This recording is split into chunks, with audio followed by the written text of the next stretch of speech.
Si derrière commencent les aventures de Monsieur et de Madame Jolibois, simples particuliers, combinés avec les faits et gestes du docteur et les choses merveilleuses relatives aux bourgeois et à Monsieur Pinsil. Monsieur Pinsil, qui est artiste, dessine la belle nature. Monsieur Pinsil, qui est artiste, regarde avec complaisance ce qu'il a fait et remarque qu'il est content.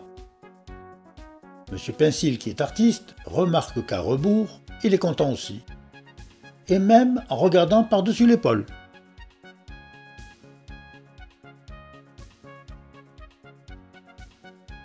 Ayant essayé de ne regarder que le revers, Monsieur Pinsil, qui est artiste, remarque avec plaisir qu'il est encore content.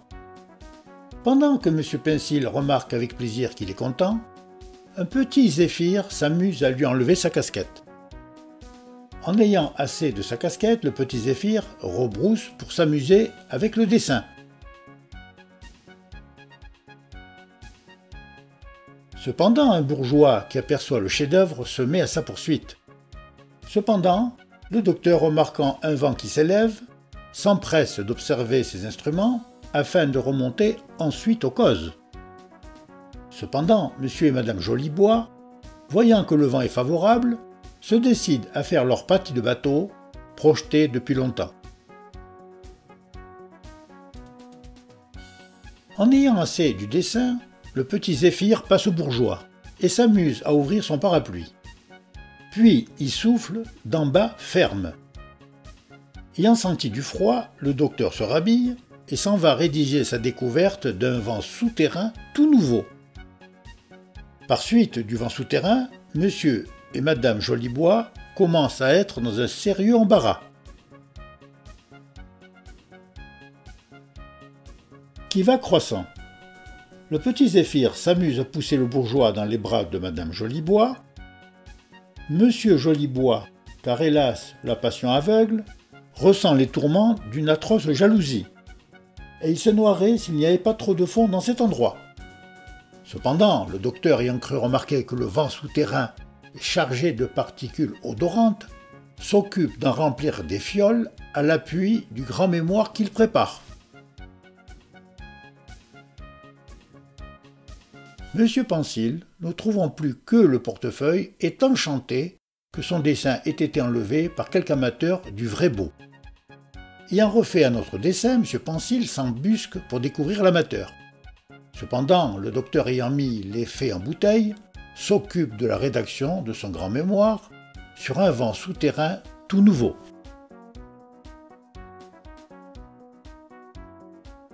Le bourgeois, ayant imprudemment lâché le parapluie, a le bonheur de tomber sur les épaules de Madame Jolibois. Ce que voyant, car hélas la passion aveugle, Monsieur Jolibois se persuade que c'est sa femme qui enlève son amant. Aussitôt il se dépouille de ses vêtements pour chercher la mort dans les flots, mais il trouve que la chose est malaisée. Porté par le Zéphyr à hauteur convenable, Monsieur Jolibois, car hélas la passion l'aveugle, s'efforce de rompre le criminel le lien, mais il manque de point d'appui. Après quoi le petit Zéphyr s'amuse à faire tourbillonner le tout. Cependant, le docteur est averti par sa servante qu'on voit depuis le jardin comme une lune. Du premier coup, le docteur découvre que c'est une planète toute nouvelle, à laquelle il donne le nom de Psyché. À peine le docteur s'est-il mis à rédiger l'observation, que sa servante lui crie d'accourir bien vite. C'est le soulier de Madame Jolibois et le parapluie du bourgeois qui viennent de tomber du haut des airs. Le docteur s'écrie « Habitez, habitez la planète !» Assailli tout à coup par une trop grande quantité d'inductions et d'hypothèses, le docteur défaille dans les bras de sa servante. À peine revenu à lui, le docteur reprend la plume pour décrire précipitamment les habitants de la planète, leurs mœurs probables, leurs usages possibles et leur civilisation virtuelle, etc., etc., etc. À peine le docteur s'est-il mis à rédiger la description qu'il entend sa servante crier qu'à présent on voit comme deux lunes. Le docteur accourt en criant « Satellite, satellite !» Mais ne pouvant se dissimuler que le satellite gravitait directement sur son jardin, le docteur qui prévoit un choc des planètes entre dans une terreur inexprimable. Sa servante rit grâce à sa profonde ignorance qui lui voile les causes et les conséquences. Le docteur sent déjà une chaleur insolite et une extrême raréfaction de l'air. La servante ne sent rien grâce à sa profonde ignorance qui lui voile les effets. Le docteur entend aussi un bruit sourd de rotation ellipsoïde et parabolique. La servante n'entend rien grâce à sa profonde ignorance qui lui voile les rotations. Le docteur subodore aussi des exhalaisons sulfureuses. La servante ne subodore rien grâce à sa profonde ignorance qui lui bouche le nez.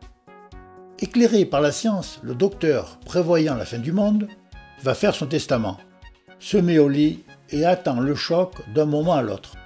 La servante qui ne prévoit rien grâce à sa profonde ignorance s'en va cueillir des salades pour le dîner.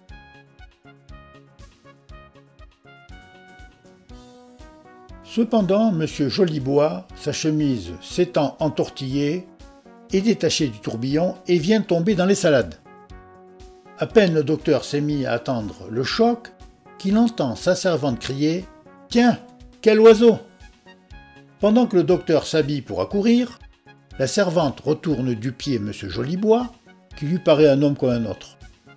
Profonde admiration du docteur qui découvre du premier coup que c'est un habitant de la planète.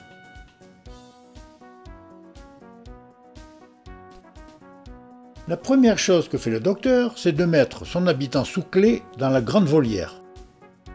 Cependant, le bourgeois ayant lâché Madame Jolibois se détache du tourbillon et s'en vient tomber dans une meule de foin. Le chien ayant voulu suivre son maître s'en vient tomber sur le télégraphe. Cependant, le docteur se hâte d'achever son grand mémoire sur un vent souterrain, tout nouveau, et de l'adresser à l'Académie royale afin de pouvoir s'occuper sans distraction de son habitant.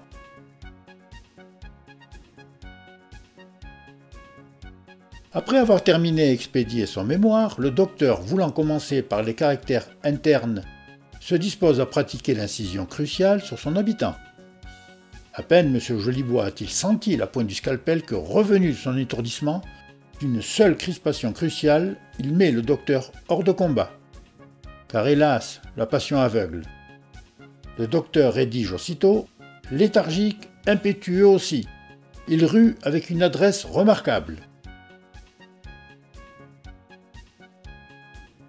M. Jolibois, persuadé, car hélas la passion aveugle, que c'est Mme Jolibois et son vil séducteur qui l'ont fait encager, se livre à des jalousies sans bornes. Le docteur rédige « Grand jureur, climat brûlant ». Et sur la tête aussi.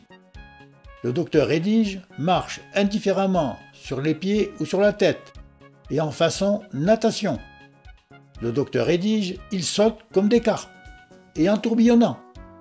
Le docteur rédige « Il tourbillonne comme des démons ». Fin de la première partie. C'était les aventures de M. Pensil ou la typologie du ridicule.